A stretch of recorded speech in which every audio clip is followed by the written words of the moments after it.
Muslim hakuna Muslim, Tirmidhi, Sunan Nasai hakuna. Wao wanaamini nini? Qur'an peke yake, wanaitwa Qur'aniyun. Kwa hiyo hawa maikhwa walivyotoka Kenya wakaenda Turkia, wakabadilishwa zile fikra zao, wakarudi Kenya baada ya miaka miwili, wakaanza kukataa mambo ya hadithi. La, si kama mambo ya hadithi. Sala hakuna, sala Qur'ani hawaswali kabisa, wanasali lakini wakitaka. Sasa mushkila iko hapa, wao wanasali wakitaka, lakini hiyo sala yao sijui namna gani wanaiswali, kwa sababu katika Qur'ani hakuna tahiyat. Iko tahiyat kwa Qur'ani, kwenye Qur'ani iko Mwenyezi Mungu amesema swali swala dhuhuri raka 4, iko kwenye Qur'ani, iko raka ya kwanza soma Fatiha, raka ya pili soma iko. Sasa hii ni katika ajab ya kuwa wao wanasali lakini sala zao wanafanya nini? Sijui wanasali namna gani, na kama wanasali hiyo sala wanafaa watueleze wameitoa wapi. Maana yake katika Qur'an Allah subhanahu wa ta'ala ameamrisha watu wasimamishe sala, wa aqimu salata wa atu zakat, na msimamishe sala na mutoe zakat. Na Allah subhanahu wa ta'ala katika ayat nyingi anaamrisha tu watu wasimamishe sala na watoe zakat na wafunge, na katika zile umur ambazo ni za fardh. Lakini sunna ndiyo imekuja kufasiri nini hizi aya. Sunna ndiyo imekuja kufanya nini? Kufasiri hizi aya. Ala sabili mithal wudu, Allah subhanahu wa ta'ala anasema ya ayyuhalladhina amanu idha qumtum ila as-salati faghsilu wujuhakum wa aydiyakum ila al-marafiq wamsahu bi ru'usikum wa arjulakum ila al-ka'bayn. Tayib, wujuhakum tumeambiwa tuoshe uso. Sasa vipi, namna gani mtu anaosha uso? Sunna ndio imekuja kufasiri, na ndio maana katika hadithi ya Uthman ibn Affan radhiyallahu anhu fi sahihain, alichukua nini? Kopo. Alichukua kopo akafasiri nini? Akafasiri kauli ya Allah subhanahu wa ta'ala hii ambayo katika sura al-Maida aya 6, akasema nimemuona Mtume sallallahu alaihi wasallam akitawadha namna hii. Kwa hiyo Mtume ndo amewasifia namna ya kutawadha. Kwa hiyo hii ni sabili mithali, yani ni mfano tu, lakini kuna mambo mingi ambayo ndani ya Qur'an imetajwa, lakini sunna ndio imekuja ikafanya nini? Sunna ndio imekuja ikafasiri.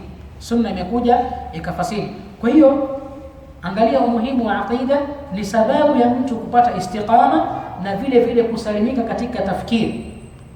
Sasa hii na wallahi nawapatia mfano tu hawa maikhwa ambao tulikuwa nao tunasali nao, naam, tunahudhuria nao muhadharat, lakini sasa wakisikia tu kuna muhadhara Pakrod au kuna muhadhara masjid fulani katika masajid za kisunna hawataki kwenda.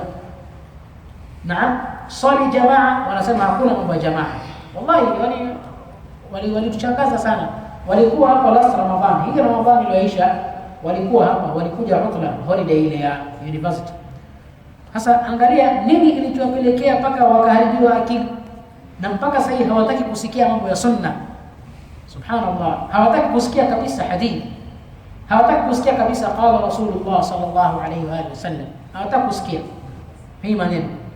Kwa hiyo umuhimu ya ibadallah, lazim tusome aqida, lazim tusome tauhid, tuweze kumjua Allah subhanahu wa ta'ala na tuweze kujua namna gani Allah anataka tumwabudu yeye. Unakuta mambo ya kishaitani, hata wanatumia mkono wa left, hawatumii mkono wa right. Kwa hiyo anakuangalia wewe, kesho utapata hivyo. Na Mtume sallallahu alayhi wasallam anasema nini katika hadithi sahih? Man ata arrafa fasaddaqahu, mwenye kumwendea arraf akamwamini akamsadikisha, lam tuqbal salatahu kam yawm 40 yawm, 40 days akubaliwi sala zake.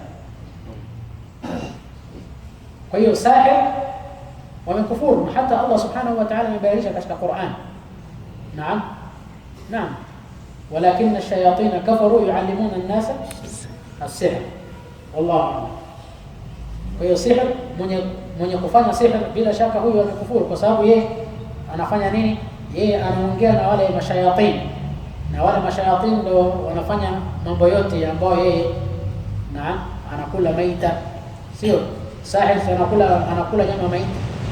Sisi tunaona huko kwetu Pwani, mchawi anakula maiti, anakula damu, anakuambia nenda kalete kuku mweusi, mambo mengi ambayo anakuletea, anataka damu. Na hii aya tumeitoa, qul inna salati wa nusuki wa mahyaya wa mamati lillahi rabbil alamin. Kwa hiyo ikiwa wewe utachinja kwa ajili ya yule jini au kwa ajili ya yule shaytan au kwa ajili ya yule sahir, wewe bila shaka umeingia katika shirki kubwa. Naam, wallahu a'lam.